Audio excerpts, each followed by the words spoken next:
হবিগঞ্জের শায়েস্তাগঞ্জ থানার ওসির সঙ্গে বাকবিতণ্ডার ঘটনায় বৈষম্যবিরোধী ছাত্র আন্দোলনের হবিগঞ্জ জেলার সদস্য সচিব মাহাদি হাসানকে শনিবার সন্ধ্যায় ডিবি পুলিশ আটক করে। খবর পেয়ে তার মুক্তির দাবিতে থানার সামনে নেতাকর্মীরা জড়ো হলে পরিস্থিতি নিয়ন্ত্রণে সেনাবাহিনী মোতায়েন হয়। সেখান থেকে যুক্ত হচ্ছেন সহকর্মী সনি আহমেদ। সনি, এই ঘটনা নিয়ে সর্বশেষ কি তথ্য আছে আপনার কাছে জানাবেন? ধন্যবাদ আপনাকে। আমি ঠিক এই মুহূর্তে অবস্থান করছি হবিগঞ্জ সদর থানার সামনে।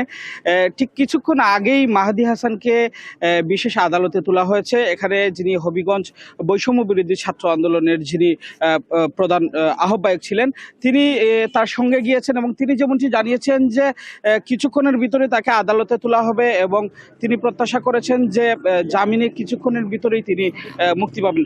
এর আগে কিন্তু সন্ধ্যা 7টার দিকে শায়েস্তানগরের চৌধুরী আশরাফুল বাড়ি নুমান, অর্থাৎ গণ অধিকার পরিষদের যিনি সভাপতি, ওনার বাসভবন থেকে বৈষম্য বিরোধী ছাত্র আন্দোলনের সদস্য সচিব মাহাদি হাসানকে আটক করা হয়। নতুন এবং ফিরে আসা গ্রাহকদের জন্য নগদে চলছে ক্যাশব্যাক সহ প্রতিদিন হাজারো উপহার জেতার সুযোগ। হবে আশা আর ফেরা, সারপ্রাইজ সেরা। এরপরে হবিগঞ্জ সদর থানায় নিয়ে আসলে এখানে কিন্তু বৈষম্য বিরোধী ছাত্র আন্দোলনের নেতৃবৃন্দর পাশাপাশি এনসিপির নেতৃবৃন্দ কিন্তু এখানে জড়ো হয়ে তার মুক্তির দাবিতে আন্দোলন এবং তার মুক্তির দাবিতে বিভিন্ন স্লোগান দিতে থাকেন।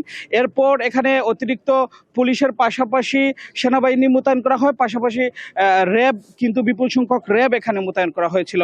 আমরা কিছুক্ষণ আগেই দেখেছি মাহাদি হাসানকে একটি মাইক্রোবাসে করে হবিগঞ্জ সদর থানা থেকে ঠিক একটি বিশেষ আদালতে তোলা হয়েছে। কিছুক্ষণের ভিতরেই আদালতের আদেশ আসার পর আসলে জানা যাবে তার জামিনের মুক্তির বিষয়টি। তো হবিগঞ্জ সদর থানার সামনে থেকে এই ছিল আমার কাছে সবশেষ। সনি, আপনাকে ধন্যবাদ।